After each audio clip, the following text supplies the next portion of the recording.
السلام عليكم ورحمة الله وبركاته. أعوذ بالله من الشيطان الرجيم. بسم الله الرحمن الرحيم. الحمد لله رب العالمين. اللهم صل على سيدنا محمد وعلى آل سيدنا مولانا محمد. رب اشرح لي صدري ويسر لي أمري واحلل عقدة من لساني يفقهوا قولي. أعوذ بكلمات الله التامة من كل شيطان وهامة ومن كل عين لامة ولا حول ولا قوة إلا بالله العلي العظيم. ബഹുമാനരായ മുഅ്മിനീങ്ങളെ മുഅ്മിനാത്തുകളെ, പരിശുദ്ധ ഖുർആനിലെ 258 പേജാണ് ഇന്ന് റൈഹാൻ ഖുർആൻ ക്ലാസ്സിൽ നമുക്ക് പഠിക്കാനുള്ളത്. അല്ലാഹു തആല നമ്മുടെ സംഗമം സാലിഹായ അമലായി ഖബൂൽ ചെയ്യട്ടെ. നമ്മൾ ദുആ ചെയ്യാൻ കടപ്പെട്ട എല്ലാ ആളുകൾക്കും, പ്രത്യേകിച്ച് നമ്മുടെ മാതാപിതാക്കൾ, ഉസ്താദുമാർ, മുഫസ്സിരീങ്ങൾ, പണ്ഡിതന്മാർ, ഈ ക്ലാസ് കേൾക്കുന്ന ആളുകൾ, ഇതിന് റെഫർ ചെയ്യുന്നവർ, ഇതിനോട് അധ്വാനിക്കുന്നവർ, നമ്മുടെ ദുആ കൊണ്ട് വസിയത്ത് ചെയ്തവർ എല്ലാവർക്കും അല്ലാഹു തആല രണ്ട് ലോകത്തും ഖൈർ പ്രദാനം ചെയ്യട്ടെ. ആമീൻ യാ റബ്ബൽ ആലമീൻ. നമ്മൾ ആദ്യമായി 258 പേജിൻ്റെ പാരായണമാണ് നിർവഹിക്കുന്നത്. അഊദു ബില്ലാഹി മിനശ് ശൈത്വാനിർ റജീം. ബിസ്മില്ലാഹിർ റഹ്മാനിർ റഹീം. അലം തറ അന്നല്ലാഹ ഖലഖസ് സമാവാതി വൽ അർള ബിൽ ഹഖ് ഇൻ യശഅ യുദ്ഹിബുകും വയഅതി ബിഖൽഖിൻ ജദീദ് വമാ ദാലിക അലല്ലാഹി ബിഅസീസ്. وبرزوا لله جميعا فقال الضعفاء للذين استكبروا إنا كنا لكم تبعا فهل أنتم مغنون عنا من عذاب الله من شيء قالوا لو هدانا الله لهديناكم سواء علينا أجزعنا أم صبرنا ما لنا من محيص. وقال الشيطان لما قضي الأمر إن الله وعدكم وعد الحق ووعدتكم فأخلفتكم وما كان لي عليكم من سلطان إلا أن دعوتكم فاستجبتم لي فلا تلوموني ولوموا أنفسكم ما أنا بمصرخكم وما أنتم بمصرخي إني كفرت بما أشركتمون من قبل إن الظالمين لهم عذاب أليم. وأدخل الذين آمنوا وعملوا الصالحات جنات تجري من تحتها الأنهار خالدين فيها بإذن ربهم تحيتهم فيها سلام. ألم تر كيف ضرب الله مثلا كلمة طيبة كشجرة طيبة أصلها ثابت وفرعها في السماء. صدق الله العلي العظيم. പരിശുദ്ധ ഖുർആനിലെ 14-ാം അധ്യായം സൂറത്തു ഇബ്രാഹിമിലെ 19 മുതൽ 24 വരെയുള്ള 6 ആയത്തുകളാണ് നമ്മൾ ഓതിവെച്ചത്. 258 പേജ് 13-ാം ജുസ്. ക്ലാസ്സിലേക്ക് കടക്കാം. സത്യനിഷേധികളെക്കുറിച്ചാണ് കഴിഞ്ഞ പേജിൽ അവസാനമായി നമ്മൾ പറഞ്ഞിരുന്നത്. വിശ്വാസം എന്ന ബേസ് ഇല്ലാത്തതിൻ്റെ പേരിൽ ഈ ലോകത്ത് അവർ ചെയ്യുന്ന സൽക്കർമ്മങ്ങൾക്കൊന്നും പരലോകത്ത് യാതൊരു പ്രതിഫലവും ലഭിക്കില്ല എന്നും നമ്മൾ പറഞ്ഞു. അതിനൊരു ഉദാഹരണവും അല്ലാഹു തആല പറഞ്ഞു തന്നു. വെണ്ണീറിൻ്റെ കൂന കാറ്റത്ത് പാറിപ്പറന്നുപോയി ഇല്ലാതെയാകുന്നത് പോലെയാണ് അവരുടെ ആ സൽക്കർമ്മങ്ങൾ. കൊടുങ്കാറ്റിൽപ്പെട്ട വെണ്ണീർ കൊണ്ട് യാതൊരു പ്രയോജനവും കിട്ടാത്തതുപോലെ അവരുടെ കർമ്മങ്ങൾ കൊണ്ടും പരലോകത്ത് ഒരു പ്രയോജനവും കിട്ടാൻ പോകുന്നില്ല എന്നർത്ഥം. ഇനിയുള്ള ആയത്തുകളിൽ അവരുടെ ചിന്താശൂന്യതയെക്കുറിച്ചാണ് അല്ലാഹു തആല പറയുന്നത്. അള്ളാഹുവിനെ നിഷേധിക്കുകയും ധിക്കരിക്കുകയും ചെയ്യുന്ന ആളുകൾ എത്ര വലിയ ചിന്താശൂന്യനാണ്, അവിവേകിയാണ്. ഈ പ്രപഞ്ചം ഒന്ന് കണ്ണോടിക്കുന്ന ഒരു സാമാന്യ ബുദ്ധിയോടുകൂടി നോക്കിക്കാണുന്ന എല്ലാവർക്കും അള്ളാഹുവിൻ്റെ അസ്തിത്വവും സൃഷ്ടി വൈഭവവും ബോധ്യമാകും. വെറുതെ ഒരർത്ഥവുമില്ലാതെ അല്ലല്ലോ അല്ലാഹു തആല മഹാപ്രപഞ്ചം പടച്ചത്. ഈ പ്രപഞ്ചത്തിലെ ഓരോ അണുവും കണവും മണൽത്തരിയും മലമടക്കുകളും നക്ഷത്രവ്യൂഹങ്ങളും ഗാലക്സികളും എല്ലാം കൃത്യമായ ഉദ്ദേശ ലക്ഷ്യങ്ങളോടെയാണ് അല്ലാഹു തആല സംവിധാനിച്ചത്. അള്ളാഹുവിൻ്റെ മഹാശക്തിയെപ്പറ്റി സത്യനിഷേധികൾ സഗൗരവം ഓർത്തിരിക്കേണ്ടതുണ്ട്. ഇത്രയും സർവശക്തനായ അള്ളാഹുവിന് ദുർബലനായ മനുഷ്യൻ ഒരു പ്രശ്നമേ അല്ല, മനുഷ്യൻ ഒരു വെല്ലുവിളിയേ അല്ല. മനുഷ്യർ വഴിവിട്ട് ധിക്കാരം കാണിക്കുകയാണെങ്കിൽ, അവർ ധിക്കാരത്തിൽ മതിമറന്ന് കഴിയുകയാണെങ്കിൽ, അവരെ പിഴുതെറിഞ്ഞ് മറ്റൊരു സമൂഹത്തെ അവർക്ക് പകരം കൊണ്ടുവരുന്നതിന് അള്ളാഹുവിനൊരു പ്രയാസമല്ല. അങ്ങനെ കൊണ്ടുവരുമെന്നാണ് അല്ലാഹു തആല പറയുന്നത്. നിങ്ങൾ അള്ളാഹുവിനെ ആരാധിച്ച് അവൻ്റെ നിയമനിർദ്ദേശങ്ങൾ അനുസരിച്ച് ജീവിക്കാൻ തയ്യാറില്ലെങ്കിൽ അള്ളാഹുവിന് അതുകൊണ്ടൊരു ദോഷം വരാനില്ല. ധിക്കാരവും വിളയാട്ടവും പരിധി വിട്ട് നടത്തുന്ന ആളുകൾ അവൻ പിടികൂടി വേരോടെ പിഴുതെറിഞ്ഞ് മറ്റൊരു ജനസമൂഹത്തെ തലസ്ഥാനത്ത് പ്രതിഷ്ഠിക്കും. ചരിത്രത്തിൽ പലപ്പോഴും അങ്ങനെ നടന്നിട്ടുണ്ട്. അതുകൊണ്ട് മക്കയിലെ മുശ്രിക്കുകളെ നിങ്ങളും ആ വിഷയം ആലോചിച്ചു കൊള്ളണം. ഇതാണ് അള്ളാഹു തആല പറയുന്നത്. ബിസ്മില്ലാഹിർ റഹ്മാനിർ റഹീം. അലം തറ അന്നല്ലാഹ ഖലഖസ് സമാവാതി വൽ അർദ് അലം തറ അന്നല്ലാഹ ഖലഖസ് സമാവാതി വൽ അർദ ബിൽ ഹഖ് ഇൻ യശഅ യുദ്ഹിബുകും വയഅതി ബിഖൽഖിൻ ജദീദ് വമാ ദാലിക അലല്ലാഹി ബിഅസീസ്. അലം തറ, നബി അങ്ങ് കാണുന്നില്ലേ? അന്നല്ലാഹ, തീർച്ചയായും അല്ലാഹു തആല ഖലഖസ് സമാവാതി വൽ അർദ, ഈ മഹാപ്രപഞ്ചം, ആകാശഭൂമികൾ എന്ന് പറഞ്ഞാൽ ഈ മഹാപ്രപഞ്ചത്തെ പടച്ചു. ബിൽ ഹഖ്, സത്യസമേതം, സത്യസന്ധമായാണ് പടച്ചത് അങ്ങ് കാണുന്നില്ലേ? ഈ യശ്, അല്ലാഹു തആല ഉദ്ദേശിക്കുകയാണെങ്കിൽ യുദ്ഹിബുക്കും, നിങ്ങളവൻ ഉന്മൂലനം ചെയ്യും, പോക്കിക്കളയും എന്ന് പറഞ്ഞാൽ നിങ്ങൾ നിഷ്കാഷനം ചെയ്യും. എന്നിട്ട് വയഅതി, അവൻ കൊണ്ടുവരികയും ചെയ്യും, ബിഖൽഖിൻ ജദീദ്, പുതിയൊരു സൃഷ്ടി വിഭാഗത്തെ. വമാ ദാലിക, അതല്ല, അലല്ലാഹി, അല്ലാഹുവിന്, ബി അസീസ്, പ്രയാസകരമേ അല്ല. അത് അള്ളാഹുവിന് ഒട്ടും പ്രയാസകരമല്ല. അസീസ് എന്ന് പറഞ്ഞാൽ ഇവിടെ അർത്ഥം പ്രയാസകരം എന്നർത്ഥം. വമാ ദാലിക അലല്ലാഹി ബി അസീസ്, അവനത് ഒട്ടും പ്രയാസകരമേ അല്ല. ഇമാം ഇബ്നു അബ്ബാസ് റളിയല്ലാഹു അൻഹുമാ ഈ ആയത്തിന്റെ തഫ്സീർ പറയുന്നുണ്ട്, നിഷേധി സമൂഹമേ, നിങ്ങളെ ഉന്മൂലനം ചെയ്ത് നിങ്ങളെക്കാൾ അനുസരണശീലരായ ഉത്തമരായ ഒരു വിഭാഗത്തെ അല്ലാഹു തആല സൃഷ്ടിക്കും. അതിന് അള്ളാഹുവിന് കഴിയും, അത് പ്രയാസകരമല്ല എന്നാണ് പറഞ്ഞത്. 21-ാമത്തെ ആയത്തിലേക്ക് കടക്കാം. ഇനി അല്ലാഹു തആല മഹ്ശറയിൽ നടക്കുന്ന ഒരു രംഗം, പാരിത്രിക ലോകത്തെ വിചാരണാവേളയിൽ നടക്കുന്ന ഒരു രംഗം ചിത്രീകരിക്കുകയാണ്. എല്ലാവരും അവരവരുടെ ഖബറുകളിൽ നിന്ന് എഴുന്നേറ്റ് ഖിയാമത്ത് നാളിലെ രണ്ടാമത്തെ ഊത്തൂതുമ്പോൾ എല്ലാവരും അവരവരുടെ ഖബറുകളിൽ നിന്ന് എഴുന്നേറ്റ് പുറത്തു വരും. എന്നിട്ട് അള്ളാഹുവിന് മുമ്പിൽ വിചാരണക്ക് മഹ്ശറ വൻസഭയിൽ ഹാജരാകും. ആ സമയത്ത് ഭൂമിയിൽ ഉണ്ടായിരുന്ന നേതാക്കളും അനുയായികളും തമ്മിൽ നടക്കുന്ന, നേതാക്കളും അനുയായികളുമായ അവിശ്വാസികൾ തമ്മിൽ നടക്കുന്ന ഒരു സംഭാഷണമാണ് ഇനി അള്ളാഹു തആല ഉദ്ധരിക്കുന്നത്.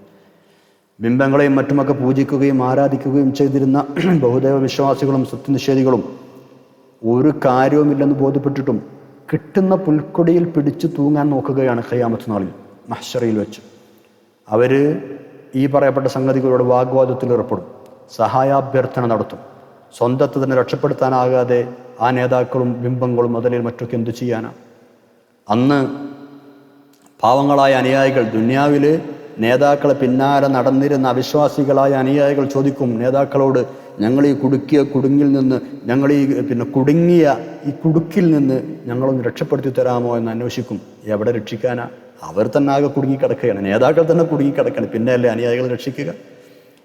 അവർ ചോദിക്കും, ഞങ്ങളെ നേതാക്കളായിരുന്നില്ല ദുന്യാവിൽ, നിങ്ങളെ ചൊൽപ്പടിക്ക് നിന്നവരാണ് ഞങ്ങൾ, നിങ്ങളെ പിന്നാലെ കൂടിയതുകൊണ്ട് ഞങ്ങൾക്ക് ഈ ഗതി വന്നത്. ഇപ്പോൾ നിങ്ങൾക്ക് ഞങ്ങളൊന്ന് രക്ഷപ്പെടുത്തി തരാൻ കഴിയുമോ? എന്താ ഒരു മറുപടി പറയാന്നറിയോ? അയ്യോ, ഞങ്ങൾക്ക് തന്നെയും ഞങ്ങളെ നേർമാർഗത്തിലാകാൻ ഭാഗ്യമുണ്ടായില്ല, പിന്നെ എങ്ങനെയാണ് ഞങ്ങൾ രക്ഷിക്കുക? ഇനി നിങ്ങൾ ക്ഷമിച്ചാലും ക്ഷമിച്ചില്ലെങ്കിലും നമ്മൾ രണ്ടു കൂട്ടരും ക്ഷമിച്ചാലും ക്ഷമിച്ചില്ലെങ്കിലും ഒരുപോലെയാണ്. രണ്ടായാലും പ്രത്യേകിച്ച് ഫായതൊന്നുമില്ല, നമ്മൾ ശിക്ഷയ്ക്ക് വിധേയരാകേണ്ടി വരും. നമ്മൾ ശിക്ഷ അനുഭവിക്കാൻ പോവുകയാണ്. ആ ശിക്ഷ അനുഭവിക്കുകയല്ലാതെ നമുക്ക് വേറെ പോകും വഴിയുമില്ല എന്ന് പറഞ്ഞാൽ നേതാക്കളും അവർ കൈയൊഴിയും എന്നർത്ഥം. അപ്പം അന്ധമായി ഇവിടെ വേണ്ടാവൃത്തിയിൽ നേതാക്കന്മാരെ പിന്തുടരരുത് എന്നാണ് ഇവിടുത്തെ പാഠം. ബിസ്മില്ലാഹിർ റഹ്മാനിർ റഹീം. അബറസൂ ലില്ലാഹി ജമീഅൻ ഫഖാല الضعفاء للذين استكبروا إنا كنا لكم تبعا فهل أنتم مغنون عنا من عذاب الله من شيء قالوا لو هدانا الله لهديناكم سواء علينا أجزعنا أم صبرنا ما لنا من محيص وبرزوا لله جميعا. അവരത്രയും അള്ളാഹിന് മുമ്പിൽ പ്രത്യക്ഷപ്പെടും. വബറസു, അവർ പ്രത്യക്ഷപ്പെട്ടു, ലില്ലാഹി, അള്ളാഹിന് മുമ്പിൽ, ജമീഅൻ, എല്ലാവരും. എപ്പോൾ? പരലോകത്ത്, മഹ്ശറിൽ എന്നർത്ഥം. അപ്പോൾ ഫഖാല ദുഅഫാഉ, ദുർബലരായ ആളുകൾ പറയും, ലില്ലദീന ഇസ്തക്ബറൂ, അഹങ്കാരം നടിച്ചിരുന്ന അവരുടെ നേതാക്കളോട്, അഹങ്കാരികളായി ജീവിച്ചിരുന്ന നേതാക്കളോട് അവർ പറയും, ഇന്നാ കുന്നാ, ഞങ്ങൾ ആയിരുന്നു ദുനിയാവിൽ, ലക്കും, നിങ്ങൾക്ക്, തബഅൻ, നിങ്ങളെ പിൻപറ്റിയവരായിരുന്നു ഞങ്ങൾ. ഇന്നാ കുന്നാ ലക്കും തബഅൻ, നിശ്ചയമായും ദുനിയാവിൽ ഞങ്ങൾ നിങ്ങളുടെ അനുയായികളായിരുന്നു. തബഅൻ എന്ന് പറഞ്ഞാൽ പിൻപറ്റിയ ആളുകൾ നടത്താൻ അനുയായികളായിരുന്നു. അപ്പോൾ ഫഹൽ അൻതും മുഗ്നൂന അന്നാ മിൻ അദാബില്ലാഹി മിൻ ഷൈഅ്, അതുകൊണ്ട് അള്ളാഹുവിൻ്റെ ശിക്ഷയിൽ നിന്ന് ഞങ്ങൾക്കെന്തെങ്കിലും നിങ്ങൾ ഇളവ് ചെയ്യിച്ചു തരുമോ, ഒഴിവാക്കി തരുമോ? ഫഹൽ അൻതും മുഗ്നൂൻ, നിങ്ങൾക്കെന്തെങ്കിലും ഇളവ് ചെയ്യിക്കാൻ കഴിയുമോ, നിങ്ങൾക്കെന്തെങ്കിലും ഒഴിവാക്കി തരാൻ കഴിയുമോ? അന്ന, ഞങ്ങളിൽ നിന്ന്, മിൻ അദാബില്ലാഹി മിൻ ഷൈഇൻ, അള്ളാഹുവിൻ്റെ ശിക്ഷയിൽ നിന്ന് എന്തെങ്കിലും. ഖാലു, എന്താ മറുപടി? അവർ മറുപടി പറയും, ലൗ ഹദാനല്ലാഹ്, അവൻ ഞങ്ങളെ സന്മാർഗത്തിലാക്കിയിരുന്നെങ്കിൽ ലഹദൈനാക്കും, ഞങ്ങൾ നിങ്ങളെയും സന്മാർഗത്തിലാക്കിയിരുന്നേനെ. ഞങ്ങൾ തന്നെ അങ്ങനെ ആയിട്ടില്ല, പിന്നെ ഞങ്ങൾക്ക് എങ്ങനെ നിങ്ങളെ രക്ഷിക്കാൻ കഴിയുക എന്നുള്ളതാണ് അർത്ഥം. നേരത്തെ നമ്മൾ വിശദീകരിച്ചല്ലോ. എന്നിട്ട് അവർ പറയാ, ഇനി സമമാണ്, അജസിഅന, നമ്മൾ ക്ഷമിക്കുകയോ നമ്മൾ അസ്വസ്ഥത കാട്ടുകയോ, അം സബർന, അതല്ലെങ്കിൽ നമ്മൾ ക്ഷമിക്കുകയോ, രണ്ട് ചെയ്താലും സമമാണ്. ജസിഅ എന്ന് പറഞ്ഞാൽ അസ്വസ്ഥത കാണിച്ചു എന്നർത്ഥം. അപ്പോൾ സവാഉൻ അലൈന അജസിഅന, നമ്മൾ അസ്വസ്ഥത കാട്ടുകയോ, അം സബർന, നമ്മൾ ക്ഷമിക്കുകയോ, എന്തു ചെയ്താലും സവാഉൻ, നമ്മെ സംബന്ധിച്ചിടത്തോളം അത് തുല്യമാണ്, സമമാണ്. മാ ലനാ മിൻ മഹീസ്, ഒരു രക്ഷാമാർഗവും നമുക്കിനിയില്ല. മഹീസ് എന്ന് പറഞ്ഞാൽ രക്ഷാമാർഗം, രക്ഷപ്പെടാൻ ഒരു വഴിയില്ല. ഇനി നമ്മൾ കുടുങ്ങിയത് തന്നെ രണ്ടു കൂട്ടർ. അബറസൂലില്ലാഹി ജമീഅ, അള്ളാഹുവിന് മുമ്പിൽ അവർ പ്രത്യക്ഷപ്പെട്ടു എന്ന മാളിയായ ഭൂതകാല ക്രിയ, ഫിഅലും മാളി ഉപയോഗിച്ചാണ് അള്ളാഹു ഇവിടെ പറഞ്ഞത്. എന്ന് പറഞ്ഞാൽ അത് അള്ളാഹു പറയുന്നതെല്ലാം അക്ഷരം പ്രതി സ്പഷ്ടമായി പുലരുക തന്നെ ചെയ്യും, അത് ഉറപ്പാണ് എന്ന് കാണിക്കാനാണ് ആ ഒരു സീഗ മാളിയുടെ രൂപത്തിൽ ആ ക്രിയ പറയുന്നത്. ഒരുമിച്ച് കൂടി എന്ന് പറഞ്ഞാൽ അതുപോലെ നടക്കും, കൃത്യമായി അങ്ങനെ തന്നെ നടക്കും. സവാഉൻ അലൈനാ അജസിഅനാ അം സബർനാ മാ ലനാ മിൻ മഹീസ്. ഇമാം തബരി റഹ്മത്തുള്ളാഹി എഴുതുന്നുണ്ട്, നരകവാസികളെല്ലാം സംഘടിക്കും പരലോകത്ത്. ഓക്കെ, എന്നിട്ട് ഇങ്ങനെ പറയും, സ്വർഗത്തിൽ പ്രവേശനം ലഭിച്ചവരൊക്കെ കരയുകയും അള്ളാഹുവിനോട് കേണപേക്ഷിക്കുകയും ചെയ്തതുകൊണ്ടാണ് സ്വർഗത്തിൽ കടക്കാൻ കഴിഞ്ഞത്. അതുകൊണ്ട് നിങ്ങൾ വരീൻ, നമുക്കും കുറച്ചു നേരം കരഞ്ഞ് കേണപേക്ഷിക്കാം. അങ്ങനെ അവർ കുറേ കാലം കരയുമത്രേ. എന്തു ഫലം? ഒരു ഫലം ഉണ്ടാവില്ല. ആ കരച്ചിൽ നിഷ്ഫലമാണ് എന്ന് ബോധ്യമാകുമ്പോൾ അവർ നീണ്ട കാലം ക്ഷമിച്ചിരിക്കും. അതും ഫലശൂന്യമാണെന്ന് കാണുമ്പോൾ അവർ പറയുമത്രേ, നമ്മൾ ക്ഷമിച്ചാലും ക്ഷമിച്ചില്ലെങ്കിലും ഒരുപോലെ തന്നെയാണ്. അപ്പോഴാണ് അത്ര അവരത് പറയുക. അങ്ങനെയാണ് ഇമാം തബരി റഹ്മത്തുള്ളാഹി അതിനെ വ്യാഖ്യാനിച്ചിട്ടുള്ളത്. അപ്പം നരകക്കാരായ ആളുകൾ ഇങ്ങനെ അക്ഷമയും അസ്വസ്ഥതയും കാണിക്കുകയും ക്ഷമിക്കുകയും ചെയ്യുന്ന കാലം 500 വീതം വർഷങ്ങളായിരിക്കുമെന്നാണ് ഇമാം മുഖാത്തിൽ റഹ്മത്തുള്ളാഹി അലൈഹി പറയുന്നത്. അവിശ്വാസികളായ നേതാക്കളും അനുയായികളും തമ്മിൽ പരലോകത്ത് വെച്ച് നടക്കുന്ന പല സംഭവങ്ങൾ, ആരോപണ പ്രത്യാരോപണങ്ങൾ, ഒഴിഞ്ഞുമാറ്റങ്ങൾ, കുറ്റസമ്മതങ്ങൾ, ഇവയെല്ലാം ഇവിടെ പറഞ്ഞതുപോലെ തന്നെ സൂറത്തു സബയിൽ പറഞ്ഞിട്ടുണ്ട്. 31 മുതൽ 33 വരെയുള്ള ആയത്തുകളിൽ. സൂറത്ത് മുഅ്മിനിൽ പറഞ്ഞിട്ടുണ്ട്. പിന്നെ സൂറത്ത് ആറാഫ് 36, 38 പറഞ്ഞിട്ടുണ്ട്. സൂറത്തുൽ അഹ്സാബ് 67, 68 പറഞ്ഞിട്ടുണ്ട്. സൂറത്ത് ഗാഫിറിലുണ്ട്. ഇങ്ങനെ പല സ്ഥലങ്ങളിലുണ്ട്. അതായത് അതിൽ ചിലത് മഹ്ശറിൽ വെച്ച് നടക്കും, ചിലത് നരകത്തിൽ വെച്ചായിരിക്കും എന്നൊക്കെ നമുക്ക് സന്ദർഭത്തിനനുസരിച്ച് മനസ്സിലാക്കാൻ കഴിയും. ഇവിടെ 21-ാമത്തെ ആയത്തിൽ ആദ്യം പറഞ്ഞ ഭാഗം അവർ പരലോകത്ത് വെച്ച് പിന്നെ പറയുന്നതാണ്. അതായത് പിന്നെ നരക ശിക്ഷ അനുഭവിക്കുമ്പോൾ പറയുന്നതാണ് എന്നർത്ഥം. നരകത്തിലൊക്കെ അവർ തീരുമാനപ്പെട്ട് കഴിഞ്ഞാൽ പറയുന്നതാണ്. 22-ാമത്തെ ആയത്ത് നോക്കാം. എന്നേക്കുമായി നരകത്തിലാണ് എന്ന് ബഹുദൈവ വിശ്വാസികൾക്കും സത്യനിഷേധികൾക്കും ബോധ്യപ്പെട്ടു. ആ ഒരു അവസ്ഥയിൽ അവർ ഖിയാമത്ത് നാളിലെത്തും. അതായത് അവർ കുടുങ്ങിയെന്ന് ഉറപ്പായി. ആദ്യം ഇപ്പം നമ്മൾ കണ്ടു, അവരുടെ നേതാക്കളോട് വാഗ്വാദം നടത്തി രക്ഷപ്പെടാൻ ശ്രമിച്ചു, അല്ലേ? അപ്പം നേതാക്കൾ കൈയൊടിഞ്ഞു, ഞങ്ങൾക്കൊന്നും ചെയ്യാൻ കഴിയില്ല. അപ്പോൾ അത് നടക്കില്ല എന്നവർക്ക് ബോധ്യമായപ്പോൾ, നേതാക്കൾക്ക് ഞങ്ങളൊന്നും രക്ഷപ്പെടുത്താൻ കഴിയില്ല എന്ന് അവർക്ക് ബോധ്യമായപ്പോൾ, ഇനി അവർ പിശാചിനെ പഴിചാരാനാണ് ശ്രമിക്കുന്നത്. കാരണം കുടുങ്ങുമ്പോൾ കിട്ടുന്ന പുൽക്കുടിയിൽ പിടിച്ചു തൂങ്ങുമല്ലോ മനുഷ്യൻ, അതാണ് അവിടെ നടക്കുന്നത്. ഇനി അവർ പിശാചിനെ പഴിചാരാൻ ശ്രമിക്കുകയാണ്. പിശാചാണ് ഞങ്ങളെ ഈ കെണിവരയിൽ ചാടിച്ചത് എന്ന് പറഞ്ഞ് അവനെ കുറ്റപ്പെടുത്താൻ തുടങ്ങും. ശൈത്താൻ എന്താ ചെയ്യുക? അതിന് ചുട്ട മറുപടിയും കൊടുക്കും. നൈസായി കൈ കഴുകി രക്ഷപ്പെടും. എല്ലാ കുറ്റവും അവൻ്റെ പിന്നാലെ കൂടി ആളുകളെ മേൽ ചാർത്തും. നേതാക്കളോ അനുയായികളോ എന്ന വ്യത്യാസമില്ലാതെ മനുഷ്യരെ വഴിപിഴപ്പിക്കാൻ തീരുമാനിച്ചുറച്ച ആളാണ് പിശാച്. അവൻ്റെ ദുർബോധനങ്ങൾക്ക് വഴങ്ങിയും വാഗ്ദാനങ്ങളിൽ പെട്ടുമാണ് മനുഷ്യൻ വേണ്ടാത്തരങ്ങൾ ചെയ്യുന്നത്. എന്നിട്ടോ അവസാനം പിശാച് അവരെ കൈയൊഴിഞ്ഞ് നരകത്തിലെ തീ കൊണ്ടുള്ളൊരു സ്റ്റേജിൽ വെച്ച് ഇനിയുള്ള ആയത്തിൽ പറയുന്നത് ഒരു പ്രസംഗം വെച്ച് കാച്ചും. നല്ലൊരു പ്രസംഗം, ലക്ഷണം കെട്ട പ്രഭാഷണം എന്നാണ് അതിന് പണ്ഡിതന്മാർ പേര് പറഞ്ഞത്. അൽ ഖുത്ബത്തുൽ ബത്ര, അൽ ഖുത്ബത്തുൽ ബത്ര, ലക്ഷണം കെട്ട പ്രഭാഷണം. ഈ പേരിലാണ് ആ പ്രഭാഷണം കുപ്രസിദ്ധമായി തീർന്നത്. എന്ന് പറഞ്ഞാൽ എല്ലാ കുറ്റവും അനുയായികളുടെ പിരടയിൽ തന്നെ പിശാചി വെച്ച് കിട്ടും. ഈ പ്രസംഗത്തിൻ്റെ ആശയം എന്താണെന്നറിയോ? നമുക്ക് പറയാം. പിശാചി പറയാണ്, നരകത്തിൽ തീയിൻ്റെ ഒരു സ്റ്റേജ് കയറി എന്നിട്ട് അവരോട് പറയും, എന്നെ കുറ്റപ്പെടുത്തണ്ട, നിങ്ങൾ ദുർമാർഗികളും നരകത്തിൻ്റെ അവകാശികളുമായതിന് മുഴുവൻ ഉത്തരവാദിത്വം ഇറ്റ്സ് ഫോർ യു, നിങ്ങൾക്ക് തന്നെയാണ്. എനിക്ക് നിങ്ങളെ നിർബന്ധിച്ച് വഴിതെറ്റിക്കാനുള്ള കഴിവോ സ്വാധീനമോ ഒന്നും ഉണ്ടായിരുന്നില്ല. നിങ്ങളിലൊന്നും അടിച്ചേൽപ്പിക്കാൻ എനിക്ക് കഴിയുമായിരുന്നില്ല. ഞാൻ വിളിച്ചപ്പോൾ നിങ്ങൾ വന്നു എന്ന് മാത്രം. എന്തിനാ നിങ്ങൾ എൻ്റെ കൂടെ പോകുന്നത്? എൻ്റെ മാർഗം തെറ്റാണെന്ന് ചിന്തിക്കാൻ നിങ്ങൾ തയ്യാറായില്ല. എന്തിനാ നിങ്ങൾ എൻ്റെ കൂടെ പോകുന്നു? നിങ്ങൾ നേർമാർഗം സ്വീകരിക്കുകയാണെങ്കിൽ രക്ഷപ്പെടാമെന്നും വലിയ അനുഗ്രഹങ്ങൾ ലഭിക്കുമെന്നുമൊക്കെ അള്ളാഹും റസൂലും വേദഗ്രന്ഥങ്ങളും ഒക്കെ നിങ്ങളോട് പറഞ്ഞിരുന്നല്ലോ. സല്ലല്ലാഹു അലൈഹി വസല്ലം, നിങ്ങളെ മുർസലീങ്ങളൊക്കെ അങ്ങനെ പറഞ്ഞിരുന്നല്ലോ. എല്ലാ അമ്പിയാക്കളും അള്ളാഹു തആല അങ്ങനെ വാഗ്ദാനം ചെയ്തിരുന്നല്ലോ. മുർസലീങ്ങൾ വാഗ്ദാനം ചെയ്തിരുന്നല്ലോ. ഖുർആൻ കിതാബുകൾ വാഗ്ദാനം ചെയ്തിരുന്നല്ലോ. അതെല്ലാം സത്യമാണ്, യാഥാർത്ഥ്യമാണ് എന്ന് ഇപ്പം നിങ്ങൾക്ക് മനസ്സിലായില്ലേ? എന്നാൽ അതേസമയം നിങ്ങൾ എൻ്റെ കൂടെ വന്ന് ദുർമാർഗത്തിൻ്റെ അണികളായപ്പോൾ, ഇരകളായപ്പോൾ ഞാനും ചിലതൊക്കെ നിങ്ങളോട് പറഞ്ഞ് വ്യാമോഹിപ്പിച്ചിരുന്നു. സ്വർഗമില്ല, നരകമില്ല, വിചാരണയില്ല, പുനർജീവിതമില്ല, ഇതൊക്കെ ഇല്ല എന്ന് ഞാൻ നിങ്ങളോട് പറഞ്ഞിരുന്നു. അതൊക്കെ കേവലം കെട്ടുകഥകൾ മാത്രമാണെന്ന് ഞാൻ പറഞ്ഞിരുന്നു. ഇനി അഥവാ അതൊക്കെ സത്യമാണെങ്കിൽ തന്നെ നിങ്ങളുടെ ദൈവങ്ങൾ നിങ്ങളെ രക്ഷപ്പെടുത്തുമെന്ന് ഞാൻ നിങ്ങളോട് പറഞ്ഞിരുന്നല്ലോ. ആ പറഞ്ഞതൊക്കെ നുണയായിരുന്നു, പച്ചക്കള്ളമായിരുന്നു എന്ന് ഇപ്പം നിങ്ങൾക്ക് ബോധ്യമായില്ലേ? ആ കള്ളങ്ങൾ നിരത്തി വെച്ച് നിങ്ങളെ ഞാൻ തോന്നിവാസങ്ങളിലേക്ക് ക്ഷണിച്ചു എന്നല്ലാതെ അതിനപ്പുറം ഞാനൊന്നും ചെയ്തിട്ടില്ല. നിങ്ങളെ നിർബന്ധിച്ച് വഴി പിഴപ്പിക്കാനുള്ള അധികാരശക്തിയോ നിയന്ത്രണമോ തെളിവുകളോ ഒന്നും എൻ്റെ കയ്യിലില്ല. എന്നിട്ടും നിങ്ങൾ എൻ്റെ ക്ഷണം സ്വീകരിച്ച് മുന്നോട്ട് വരികയാണ് ചെയ്തത്. അതുകൊണ്ട് നിങ്ങൾ എന്നെ പഴിച്ചിട്ട് കാര്യമില്ല. നിങ്ങൾ നിങ്ങളെ തന്നെയാണ് പഴിക്കേണ്ടത്. ഏതായാലും ഇനി പരസ്പരം സങ്കടപ്പെട്ടിട്ട് രക്ഷിക്കാൻ എനിക്കോ നിങ്ങൾക്കോ സാധ്യമല്ല. രണ്ടു കൂട്ടർക്കും വിധിക്കപ്പെട്ട ഈ നരകശിക്ഷ അവരവർ അനുഭവിച്ചേ തീരൂ. മുമ്പ് ദുന്യാവിൽ വെച്ച് നിങ്ങൾ എന്നെ അനുസരിച്ചതും ആരാധിച്ചതും അല്ലെങ്കിൽ എൻ്റെ പിന്നാലെ കൂടിയതും വഴി നിങ്ങൾ അള്ളാഹുവിനോട് പലതിനെയും പങ്കു ചേർത്തിരുന്നല്ലോ, ശിർക്ക് ചെയ്തിരുന്നല്ലോ നിങ്ങൾ. ഞാൻ അതെല്ലാം അവിടെ അനുകൂലിച്ചു വരുന്നുവെങ്കിലും ഇപ്പോൾ അതെല്ലാം ഞാൻ നിഷേധിക്കുന്നു. ആ തെറ്റിൽ നിന്ന് ഞാൻ ഒഴിഞ്ഞു മാറുന്നു. ഞാനത് പാടെ നിഷേധിക്കുകയാണ്. നോക്കൂ നിങ്ങൾ, ഇതാണ് പിശാചിൻ്റെ അവസ്ഥ. ആ ചങ്ങായി ഒഴിഞ്ഞു മാറാണ്. അൽ ഖുത്ബത്തുൽ ബത്റ, ലക്ഷണം കെട്ട പ്രസംഗം. യാ റബ്ബ്. ആയത്ത് നോക്കാം. ബിസ്മില്ലാഹിർ റഹ്മാനിർ റഹീം. قال الشيطان لما قضي الأمر إن الله وعدكم وعد الحق ووعدتكم فأخلفتكم وما كان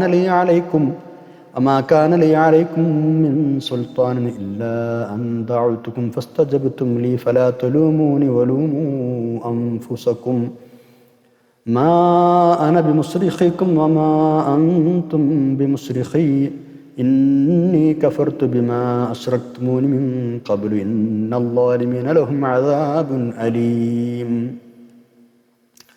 وقال الشيطان, പിശാച് പറഞ്ഞു. നേരത്തെ പറഞ്ഞ അനുയായികളും നേതാക്കളും തമ്മിലുള്ള ആ വാഗ്വാദം നടന്നതിന് ശേഷം ഇനി അവർ ആ നേതാക്കൾക്ക് രക്ഷിക്കാൻ കഴിയില്ല എന്ന് മനസ്സിലായപ്പോൾ ഇനി പിശാചിനെ അവർ പഴിചാരുകയാണ്. അപ്പോൾ ആ പഴിചാരുന്നതിന് പിശാച് കൊടുക്കുന്ന മറുപടിയാണ്. വഖാല ശൈത്താൻ, പിശാച് പറഞ്ഞു, ലമ്മാ ഖുദിയൽ അംർ, കാര്യങ്ങളൊക്കെ തീരുമാനിക്കപ്പെട്ടു കഴിഞ്ഞപ്പോൾ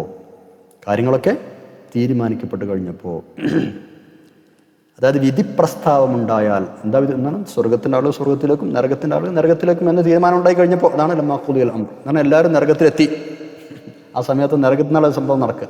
എന്താ പറഞ്ഞത്? ഇന്നല്ലാഹ, തീർച്ചയായും അല്ലാഹു വഅദക്കും, നിങ്ങളോട് വാഗ്ദാനം ചെയ്തു. വഅദൽ ഹഖി, സത്യസന്ധമായ വാഗ്ദാനം. അള്ളാഹു നിങ്ങളോട് സത്യസന്ധമായ വാഗ്ദാനമാണ് ചെയ്തിരുന്നത്. അത് നിങ്ങൾക്കിപ്പോൾ ബോധ്യമായല്ലോ. വഅദ്തുക്കും, ഞാൻ നിങ്ങളോട് പലതും പറഞ്ഞിരുന്നു, പല വാഗ്ദാനങ്ങളും ഞാൻ നിങ്ങളോട് ചെയ്തിരുന്നു. ഫഅഖ്ലഫ്തുക്കും, പക്ഷേ ഞാനത് ലംഘിച്ചിരിക്കുന്നു. അതിപ്പോൾ നിങ്ങൾക്ക് അതും ബോധ്യമായല്ലോ. മാ കാന ലിയ, എനിക്കുണ്ടായിരുന്നില്ല, അലൈക്കും, നിങ്ങളുടെ മേൽ, മിൻ സുൽത്താനിന്, ഒരാധിപത്യവും, നിങ്ങളെ വഴിവെപ്പിക്കാനുള്ള ഒരു ആധിപത്യമോ നിയന്ത്രണമൊന്നും എൻ്റെ കയ്യിലുണ്ടായിരുന്നില്ല.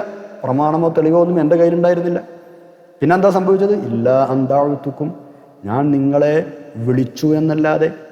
ഇല്ലാ അന്താഴ്ത്തുക്കും, ഞാൻ നിങ്ങളെ വിളിച്ചു എന്നല്ലാതെ. ഞാൻ നിങ്ങളെ വിളിച്ചപ്പോഴോ നിങ്ങളെന്താ ചെയ്തത്? ഫസ്തജബ്തും ലി, നിങ്ങൾ എനിക്ക് ഉത്തരം തന്നു, നിങ്ങൾ എൻ്റെ കൂടെ പോന്നു. ഫസ്തജബ്തും ലി, നിങ്ങൾ എൻ്റെ കൂടെ ഉത്തരം ചെയ്തു, നിങ്ങൾ എനിക്ക് ഉത്തരം ചെയ്തു എന്ന് മാത്രം. ഞാൻ നിങ്ങളെ വിളിച്ചു, നിങ്ങൾ എൻ്റെ കൂടെ പോകുന്നു എന്ന് മാത്രം, അല്ലെങ്കിൽ നിങ്ങൾ എൻ്റെ വിലക്ക് ഉത്തരം നൽകിയെന്ന് മാത്രം. അതുകൊണ്ട് ഫലാ തുലൂമൂനി, നിങ്ങൾ എന്നെ കുറ്റപ്പെടുത്തണ്ട. വലൂമു, നിങ്ങൾ കുറ്റപ്പെടുത്തിക്കോളൂ, അൻഫുസക്കും, നിങ്ങളെ തന്നെ. മാ അന ബിമുസ്രിഖിക്കും, എനിക്ക് നിങ്ങളിന്ന് സഹായിക്കാൻ കഴിയില്ല. മാ അന ബിമുസ്രിഖിക്കും, നിങ്ങളെ സഹായിക്കാൻ എനിക്ക് സാധിക്കുകയില്ല. ഇനി നിങ്ങൾക്ക് എന്നെ കഴിയോ സഹായിക്കാൻ? ഇല്ല. മാ അന്തും ഒമാ അന്തും, നിങ്ങളല്ല ബിമുസ്രിഖിയ, എന്നെ സഹായിക്കുന്നവരുമല്ല. എന്നെ രക്ഷപ്പെടുത്താൻ നിങ്ങൾക്കും കഴിയില്ല, നിങ്ങളെ രക്ഷപ്പെടുത്താൻ എനിക്കും കഴിയില്ല.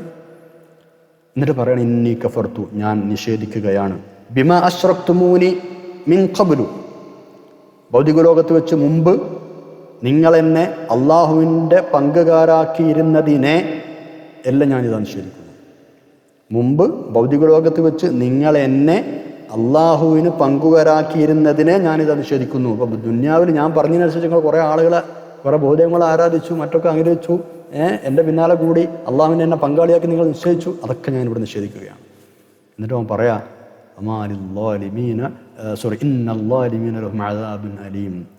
അക്രമികൾക്ക് വേദനാജനകമായ ശിക്ഷയുണ്ട് തീർച്ച.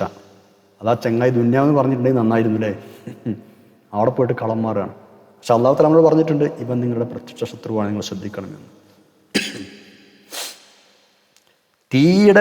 തീയിൻ്റെ ഒരു പ്രസംഗപീഠത്തിൽ വെച്ചാണ്, ഒരു സ്റ്റേജിൽ വെച്ചാണ് ഇബ്ലീസ് ഈ പ്രഭാഷണം നിർവഹിക്കുക. അത് എല്ലാ സൃഷ്ടികൾക്കും കേൾക്കാൻ കഴിയുമെന്നാണ്, എല്ലാ സൃഷ്ടികൾക്കും അത് കേൾക്കാൻ കഴിയുമെന്ന് ഇമാം ഹസൻ റഹ്മത്തുള്ളാഹി അലൈഹി വിശദീകരിച്ചിട്ടുണ്ട്. ഇവിടെ നമ്മൾ നന്നായി ശ്രദ്ധിക്കണം. ശ്രദ്ധ പിന്നാലെ കൂടി ആളുകളെ ബഹുമുഖമായ അപകടങ്ങളിൽ കൊണ്ടു ചാടിച്ച് അവസാനം തലയൂരുന്ന നിഷേധ പ്രസ്താവനകൾ നടത്തുന്ന ധാരാളം നേതാക്കൾ പണ്ട് കാലത്തുണ്ട്, ഇന്നത്തെ കാലത്തുണ്ട്. അവരുടെയൊക്കെ നേതാവാണ് ഇബ്ലീസ്. അവനും ഖിയാമത്ത് നാളിൽ ഇത് തന്നെ ചെയ്യും, നരകത്തിൽ വെച്ച് ഇത് തന്നെ ചെയ്യും. വേറൊന്നും ചെയ്ത് രക്ഷപ്പെടാനാവാത്ത അവസാന ഘട്ടത്തിൽ ഇങ്ങനെ ഒഴിഞ്ഞു മാറും. അള്ളാഹു നമ്മളെ കാത്തുരക്ഷിക്കട്ടെ. ആമീൻ യാ റബ്ബൽ ആലമീൻ. ഇന്നല്ലാലിമീന ലഹും അദാബുൻ അലീം. അക്രമികൾക്ക് വേദനാജനകമായ ശിക്ഷയുണ്ടായിരിക്കും. ഇത് പിശാചിൻ്റെ തന്നെ വാക്കാണ് എന്നാണ് പല മുഫസ്സിറുകളും പറയുന്നത്. വേറൊരു വ്യാഖ്യാനമുള്ളത്, പിശാചിൻ്റെ വാക്ക് അതിൻ്റെ മുമ്പത്തെ വാചകത്തോടെ അവസാനിച്ചു. പിന്നെ ഇന്നല്ലാലിമീന എന്നത് മുതൽ അള്ളാഹു തആല പൊതുവായി ഒരു തത്വം എന്ന നിലക്ക് പറഞ്ഞതാണ്. എന്താണ്, രണ്ടായാലും ഉദ്ദേശം ഒന്ന് തന്നെയാണ് അല്ലേ. രണ്ടായാലും അക്രമികൾക്ക് വേദനാജനകമായ ശിക്ഷ തന്നെയാണുള്ളത്. ഇവിടെ ശൈത്വാൻ, പിശാച് എന്ന് പറഞ്ഞത് മനുഷ്യവർഗത്തിൻ്റെ ആജീവനാന്ത ശത്രുവായ ഇബ്ലീസിനെ ഉദ്ദേശിച്ചാണ്. എല്ലാവർക്കും ഭിന്നാഭിപ്രായം ഇല്ല. അതേസമയം ഇത്തരം അദൃശ്യജീവികളായ ജിന്നിനെ അല്ലെങ്കിൽ പിശാചിനെ നിഷേധിക്കുന്ന ചില ഉൽപ്പതിഷ്ണുക്കളായ ആളുകൾ നമുക്കിടയിലുണ്ട്. അവർ പിശാച് ഇബ്ലീസ് എന്നൊക്കെ പറഞ്ഞാൽ മനുഷ്യരിൽ തന്നെയുള്ള ദുശക്തികളാണ് എന്നാണ് അവരുടെ വാദം. അത്തരം ആളുകൾ ഈ ആയത്തിനെ ദുർവ്യാഖ്യാനം ചെയ്തിട്ടും ഉണ്ട്. കാരണം ശരിയായ ശൈത്താനാണ് ഇവിടെ ഉദ്ദേശമെന്ന് അവർക്ക് പറയാൻ കഴിയില്ലല്ലോ. അങ്ങനെ ഒന്നും ഇല്ല എന്നാണല്ലോ അവർ തട്ടിവിടുന്നത്. അപ്പോൾ അവരുടെ വാദപ്രകാരം ഈ ആയത്തിൽ പറഞ്ഞ ശൈത്താൻ ഒരു മനുഷ്യ നേതാവാണ് എന്നാണ്. അതായത് പാവപ്പെട്ട ജനങ്ങളെ വിരട്ടി വരുതിയിലാക്കുന്ന നേതാക്കളാണ് എന്നാണ് അവർ ഈ ആയത്തിനെ ദുർവ്യാഖ്യാനം ചെയ്യുക. അത് തികച്ചും തെറ്റാണ്. ഇവിടെ പറഞ്ഞത് സാക്ഷാൽ ജിന്നുകളിൽപ്പെട്ട പിശാച് തന്നെയാണ്. ഇവിടെ നമ്മൾ നല്ലോണം ശ്രദ്ധിക്കണം. പിശാചിൻ്റെ പിന്നാലെ കൂടിയിട്ട് ഒരു കാര്യവും ഉണ്ടായില്ല എന്ന് എത്ര കൃത്യമായാണ് അള്ളാഹു തആല നമുക്ക് ബോധ്യപ്പെടുത്തി തരുന്നത്. അവൻ കൈയൊഴിയും, അത് തീർച്ചയാണ്. അന്ന് നടക്കാൻ പോകുന്ന സംഭവങ്ങൾ എത്ര കൃത്യമായിട്ടാണ് അള്ളാഹു തആല വിവരിച്ചു തരുന്നത്. ബുദ്ധിയുള്ള ആളുകൾ ചിന്തിക്കാമല്ലോ. ശരി, ഇനി നമ്മൾ 23-ാമത്തെ ആയത്തിലേക്ക് കടക്കുന്നു. ഇനി അള്ളാഹു തആല പറയുന്നത് സത്യവിശ്വാസികളായ ആളുകൾക്ക് കിട്ടുന്ന അനിർവചനീയമായ സ്വർഗത്തെക്കുറിച്ചാണ്. പരിശുദ്ധ ഖുർആൻ പലപ്പോഴും ഇതേ രീതിയിലാണ് സംസാരിക്കുക അല്ലേ. അതായത് സത്യനിഷേധികളെക്കുറിച്ച് പറഞ്ഞാൽ ഉടനെ സത്യവിശ്വാസികളെക്കുറിച്ച് പറയും, നരകത്തെക്കുറിച്ച് പറഞ്ഞാൽ ഉടനെ സ്വർഗത്തെക്കുറിച്ച് പറയും, തിരിച്ചും പറയും. നമ്മുടെ ജീവിതം അള്ളാഹുവിനെ കുറിച്ചുള്ള ആശ എപ്പോഴും ഒരു നല്ല പ്രതീക്ഷയാണ്, അള്ളാഹുവിനെ രക്ഷപ്പെടുത്തും. അതേസമയം ഒരു പേടിയുമാണ്, ഒരാശങ്ക. ഇതിനിടയിലാവാൻ വേണ്ടിയാണ് ഇത്തരം ഒരു ശൈലി അള്ളാഹു സ്വീകരിക്കുന്നത്. സുഖലോക സ്വർഗങ്ങളിൽ സന്തോഷനിർഭരമായ ജീവിതമാണ് മുഅ്മിനീങ്ങളായ ആളുകൾക്ക് ഉണ്ടാവുക. നോക്കൂ 23-ാമത്തെ ആയത്ത്. ബിസ്മില്ലാഹിർ റഹ്മാനിർ റഹീം. وَأُدْخِلَ الَّذِينَ آمَنُوا وَعَمِلُوا الصَّالِحَاتِ جَنَّاتٍ تَجْرِي مِنْ تَحْتِهَا الْأَنْهَارُ خَالِدِينَ فِيهَا بِإِذْنِ رَبِّهِمْ تَحِيَّتُهُمْ فِيهَا سَلَامٌ. وَأُدْخِلَ الَّذِينَ آمَنُوا, സത്യവിശ്വാസികളായ ആളുകൾ പ്രവേശിപ്പിക്കപ്പെട്ടു. പെട്ടു എന്ന് പറഞ്ഞാൽ പെടും, ഉറപ്പാണെന്നർത്ഥം. നമ്മൾ നേരത്തെ പറഞ്ഞല്ലോ മാദിയായ ഫീൽ ഉപയോഗിക്കുന്നതിൻ്റെ അർത്ഥം എന്താണ്. വഅമിലു സ്വാലിഹാത്ത്, സൽക്കർമ്മം ചെയ്ത ആളുകളും സത്യവിശ്വാസികളും പ്രവേശിപ്പിക്കപ്പെടുന്നതാണ്. എവിടെ? ജന്നാത്തിൻ, സ്വർഗത്തോപ്പുകളിൽ. തജ്രി മിൻ തഹ്തിഹ, അതിൻ്റെ അടിയിലൂടെ ഒഴുകുന്നുണ്ട്, അതിൻ്റെ അടിയിൽ നിന്ന് ഒഴുകുന്നുണ്ട് അൽ അൻഹാറു, നദികൾ. ഖാലിദീന ഫിഹ, അവരതിൽ ശാശ്വതരാണ്. ബിഇദ്നി റബ്ബിഹിം, അള്ളാഹുവിൻ്റെ സമ്മതപ്രകാരം, അള്ളാഹുവിൻ്റെ അനുമതിയോടുകൂടെ അവർ അതിൽ ശാശ്വതരാണ്. തഹിയ്യത്തുഹും, അവിടെ അവരുടെ അഭിവാദ്യം ഫിഹ, അവിടെ സലാം, സലാമായിരിക്കുന്നതാണ്. തഹിയ്യത്തുഹും ഫിഹ സലാം, അവിടെ അവരുടെ അഭിവാദ്യം സലാമായിരിക്കുന്നതാണ്. സ്വർഗത്തെയും സുഖസൗകര്യങ്ങളെയും കുറിച്ച് ഖുർആനിൽ പല സ്ഥലത്തും അല്ലാഹു തആല വിശദീകരിച്ച് പറഞ്ഞിട്ടുണ്ട്. ഇവിടെ അതെല്ലാം ഒറ്റ വാക്കുകളിൽ സംഗ്രഹിച്ച് ചുരുക്കി പറഞ്ഞ് ഒരായത്തിൽ ഉൾക്കൊള്ളിച്ചിരിക്കുകയാണ്. ഈ ആയത്തിൽ പറഞ്ഞ അരുവികളെ കുറിച്ച് സൂറത്ത് മുഹമ്മദിൽ 15-ാമത്തെ ആയത്തിൽ അല്ലാഹു തആല വിശദീകരിച്ചിട്ടുണ്ട്. വേറെയും പല സ്ഥലങ്ങളിൽ സ്വർഗത്തിൻ്റെ സുഖങ്ങളെക്കുറിച്ച് വിശദീകരണങ്ങൾ വന്നിട്ടുണ്ട്. തഹിയ്യത്തുഹും ഫിഹാ സലാം, നരകവാസികളായ ആളുകൾക്ക് അവരുടെ സ്വന്തം ആൾക്കാരുടെ ഭാഗത്തു നിന്ന് പോലും അറപ്പും വെറുപ്പും അനുഭവപ്പെടുമ്പോൾ സ്വർഗവാസികളായ ആളുകൾക്ക് എവിടെ ചെന്നാലും കിട്ടുന്നത് സ്വാഗതവും സമാധാനത്തിൻ്റെ അഭിവാദ്യങ്ങളുമായിരിക്കും. അതാണ് തഹിയ്യത്തുഹും ഫിഹാ സലാം എന്ന് പറഞ്ഞാൽ. എവിടെ ചെന്നാലും സലാം. നരകത്തിൽ അങ്ങനെയല്ല, കുറ്റപ്പെടുത്തലുകളും മോശപ്പെട്ട വാക്കുകളും അറപ്പും വെറുപ്പും ഉണ്ടാവും. അല്ലാഹു കാക്കട്ടെ, ആമീൻ. സ്വർഗവാസികൾക്ക് അള്ളാഹുവിൻ്റെ ഭാഗത്തു നിന്നും മലക്കുകളുടെ ഭാഗത്തു നിന്നും സ്വർഗാവകാശികളിൽ നിന്നും എല്ലാം അഭിവാദ്യങ്ങൾ ലഭിച്ചുകൊണ്ടിരിക്കും. അതാണ് തഹിയ്യത്തുഹും ഫിഹാ സലാം എന്ന് പറഞ്ഞതിൻ്റെ അർത്ഥം. 24-ാമത്തെ ആയത്തിലേക്ക് നമ്മൾ കടക്കുകയാണ്. ഇനി 24, 25, 26 ആയത്തുകളിൽ സത്യവിശ്വാസവും അവിശ്വാസവും, സത്യവിശ്വാസിയും അവിശ്വാസിയും തമ്മിലുള്ള ഒരു കമ്പാരിസൺ, ഒരു താരതമ്യം, അത് ചില ഉദാഹരണങ്ങളിലൂടെ അല്ലാഹു തആല വ്യക്തമാക്കി തരികയാണ്. സത്യവിശ്വാസത്തിൻ്റെയും സത്യനിഷേധത്തിൻ്റെയും വചനങ്ങൾ തമ്മിലുള്ള അന്തരം ഉദാഹരണ സഹിതം വ്യക്തമാക്കി തരികയാണ്. അതായത് ഒരു നല്ല മരം, ഒരു നല്ല വൃക്ഷം, ഷജറത്തുൻ ത്വയ്യിബ, ആ നല്ല മരം ഭൂമിയിൽ ആഴത്തിൽ വേരൂന്നി നിൽക്കുന്നതാണ്. എത്ര വലിയ കൊടുങ്കാറ്റടിച്ചാലും അതിൻ്റെ വേര് ഇളകൂല. ആ മരത്തിൻ്റെ ശാഖകൾ ഉയർന്നു തന്നെ നിൽക്കും. കൊടുങ്കാറ്റിൽ ഇത് പൊട്ടി വീഴുകയില്ല. ഏത് പ്രതികൂല പരിസ്ഥിതികളെയും അത് മല്ലിട്ട് ജയിക്കും. അതോടൊപ്പം തന്നെ അതിലെ പഴങ്ങൾ ജനങ്ങൾക്ക് എപ്പോഴും അതിങ്ങനെ നൽകിക്കൊണ്ടിരിക്കും. ഇങ്ങനെയുള്ള ഒരു നല്ല മരം പോലെയാണ് നല്ല വചനം. നല്ല വചനം എന്ന് പറഞ്ഞാൽ ലാ ഇലാഹ ഇല്ലല്ലാഹ്, അതാണ് ഏറ്റവും നല്ല വചനം, തൗഹീദിൻ്റെ വചനം. ഈ വചനം സത്യവിശ്വാസിയുടെ ഹൃദയത്തിൽ ഉറച്ചു നിൽക്കുകയാണ്, വേരൂന്നി നിൽക്കുകയാണ്. ആരെന്തു പറഞ്ഞാലും അവനൊരു സംശയവും വരില്ല. അവൻ്റെ വിശ്വാസം അചഞ്ചലമായിരിക്കും, സ്ഥിരപ്രതിഷ്ഠമായിരിക്കും. അവൻ്റെ പ്രവൃത്തികൾ ആ ഈമാനിൻ്റെ ലാ ഇലാഹ ഇല്ലല്ലാഹയുടെ നേർസാക്ഷ്യമായിരിക്കും. അവൻ്റെ സൽക്കർമ്മങ്ങൾ ആകാശത്തേക്ക് ഉയർന്നു പോകും. അത് അള്ളാഹുവിങ്കിൽ സ്വീകാര്യമാകും. ഇടമുറിയാതെ അത് തുടർന്നുകൊണ്ടിരിക്കും. മാത്രമല്ല, അതിൻ്റെ ഗുണം മറ്റുള്ളവർ കൂടി അനുഭവപ്പെടുന്ന വിധം അവൻ്റെ സ്വഭാവത്തിലും നടപടിയിലും അത് വലിയ ഫലം ചെയ്യും. അവന് അതിൻ്റെ അനുഗ്രഹവും ഗുണവും എപ്പോഴും കിട്ടിക്കൊണ്ടിരിക്കും. ഇങ്ങനെയാണ് ഇബ്നു അബ്ബാസ് റളിയല്ലാഹു അൻഹുമ ഈ ആയത്തുകൾ തഫ്സീർ ചെയ്തത്. ഇവിടെ നല്ല വചനം കലിമത്തുൻ ത്വയ്യിബ എന്ന് പറഞ്ഞത് ലാ ഇലാഹ ഇല്ലല്ലാഹയെ കുറിച്ചാണ്. ഷജറത്തുൻ ത്വയ്യിബ എന്ന് പറഞ്ഞത് സത്യവിശ്വാസിയുമാണ് എന്നാണ് മഹാനവറുകൾ പറയുന്നത്.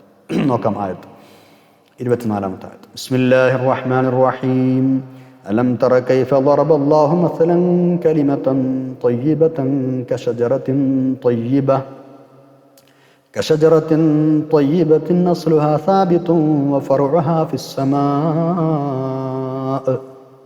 അലം തറ, നബിയെ അങ്ങ് കാണുന്നില്ലേ, അങ്ങ് മനസ്സിലാക്കുന്നില്ലേ, കൈഫ എങ്ങനെയാണ്, ളറബല്ലാഹു മസലൻ അല്ലാഹു തആല ഉദാഹരിച്ചത്, അല്ലാഹു തആല ഉപമിച്ചിരിക്കുന്നത് എന്ന്, കലിമതൻ ത്വയ്യിബതൻ നല്ല വചനത്തെ, ഒരു ഉദാത്തമായ വചനത്തെ അല്ലാഹു തആല എങ്ങനെയാണ് ഉപമിച്ചിരിക്കുന്നത് എന്ന് നബിയെ താങ്കൾ കാണുന്നില്ലേ സല്ലല്ലാഹു അലൈഹി വസല്ലം.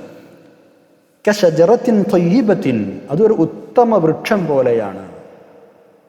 ത്വയ്യിബ എന്ന് പറഞ്ഞാൽ ഉത്തമമായ, നല്ല ഉദാത്തമായ മരം പോലെയാണ്.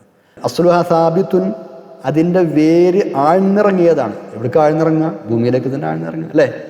നമ്മൾ മനസ്സിലാക്കാമല്ലോ. ഓക്കെ, അപ്പോൾ അസ്ലുഹാ സാബിത്തുൻ, അതിൻ്റെ വേരുകൾ ഭൂമിയിൽ ആഴ്ന്നിറങ്ങിയതാണ്. വഫറുഉഹാ, അതിൻ്റെ ശിഖരങ്ങൾ, അതിൻ്റെ കൊമ്പുകൾ ഫിസ്സമായി, അന്തരീക്ഷത്തിലേക്ക് ഉയർന്നു നിൽക്കുന്നതുമാണ്. ഇങ്ങനെയുള്ളൊരു നല്ല മരം. ഇതാണ് കലിമത്തു ത്വയ്യിബ. ലാ ഇലാഹ ഇല്ലല്ലാഹ് ഉദാഹരണം ഇങ്ങനെയാണ്.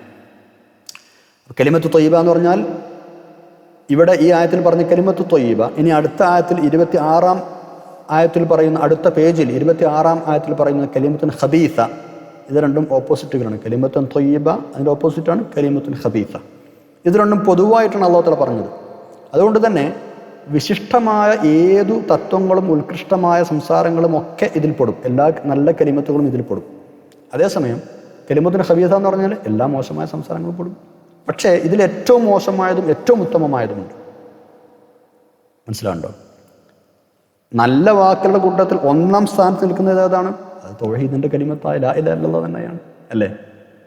ശിർക്കിന്റെയും കുഫറിന്റെയും വാക്കുകളോ അത് ഏറ്റവും മോശമായ വാക്കുകളുടെ കൂട്ടത്തിൽ മുൻപന്തിയിൽ നിൽക്കുന്നതാണ്. ഇമാം ഇബ്നുൽ ജൗസി തങ്ങൾ പറയുന്നുണ്ട്, ഈമാനിന്റെ ക്ഷേമവും പ്രതിഫലവും സത്യവിശ്വാസിക്ക് നിരന്തരം കിട്ടിക്കൊണ്ടിരിക്കും. നേരത്തെ പറഞ്ഞ പോലെയുള്ള ഒരു പാമരത്തിന്റെ ഫലം നിരന്തരം കിട്ടിക്കൊണ്ടിരിക്കുന്നത് പോലെ. അപ്പോൾ സത്യവിശ്വാസിയായ ഒരാൾ ലാ ഇലാഹ ഇല്ലല്ലാഹ് എന്ന് പറഞ്ഞുകൊണ്ടിരിക്കുമ്പോഴൊക്കെ ആ കലിമത്ത് ആകാശത്തിലേക്ക് ഉയർന്നു പോകും.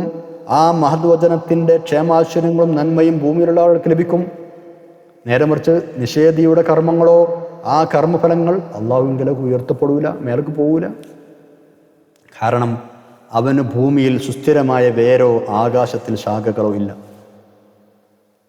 ആ മോശമായ കലിമത്ത് അങ്ങനെയാണ്. അത് അടുത്ത പേജിൽ അതിനെക്കുറിച്ച് ഉദാഹരണം പറയുന്നുണ്ട്. സത്യനിഷേധന കുഫർ, അതാണ് ഇനി 26-ാം ആയത്തിൽ അടുത്ത പേജിൽ പറയുന്നത്. ഇൻഷാ അല്ലാഹ് അതോടെ പഠിക്കാം. സത്യനിഷേധിക്ക് യുക്തിഭദ്രമോ സ്പഷ്ടമോ ആയ വിശ്വാസമോ ആദർശമോ ഉണ്ടാകില്ല. അള്ളാഹുവിൽ അവൻ്റെ കർമ്മങ്ങൾ സ്വീകരിക്കപ്പെടുകയുമില്ല. അതാണ് പറഞ്ഞതിനർത്ഥം. സത്യനിഷേധത്തിൻ്റെ വാക്ക് ഭൂമിയിൽ നിന്ന് പറിച്ചെറിയപ്പെട്ട ചീത്തമരം പോലെയാണ്. അതിന് സ്ഥിരതയില്ല. അത് നശിച്ചു പോകുന്നത് പോലെ ചീത്ത വചനവും നശിച്ചു പോകും. അതിന് നിലനിൽപ്പില്ല. സത്യം എന്നും സുസ്ഥിരമാണെങ്കിൽ, ഫലപ്രദമാണെങ്കിൽ, അസത്യം എന്നും അസ്ഥിരവും അശക്തവും ഫലശൂന്യവുമായിരിക്കുമെന്ന് ചുരുക്കം.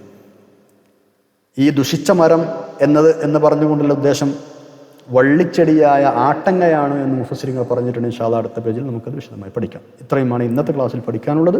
ഇൻഷാ അല്ലാഹ് ദുആ ചെയ്ത് പിരിയാം. അൽഹംദുലില്ലാഹി റബ്ബിൽ ആലമീൻ.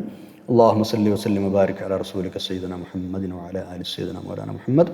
അല്ലാഹു ഞങ്ങൾ പറഞ്ഞതും കേട്ടതും സ്വാലിഹായ അമലായി സ്വീകരിക്കണം തമ്പുരാനെ. പറഞ്ഞതനുസരിച്ച് പഠിച്ചതനുസരിച്ച് ജീവിക്കാൻ തൗഫീഖ് നൽകണേ അല്ലാഹ്. നീ ഞങ്ങളെ രക്ഷപ്പെടുത്തണേ തമ്പുരാനെ. നരകത്തിൻ്റെ ആളുകളിൽ നിന്ന് രക്ഷപ്പെടുത്തണേ അല്ലാഹ്.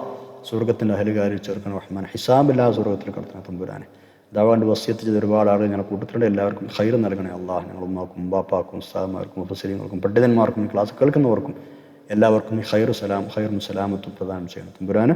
اللهم اجعل جمعنا هذا جمعا مرحوما تفرقا من بعده تفرقا معصوما ولا تجعل اللهم فينا ولا منا ولا معنا شقيا ولا مطرودا ولا محروما. ربنا آتنا في الدنيا حسنة وفي الآخرة حسنة وقنا عذاب النار.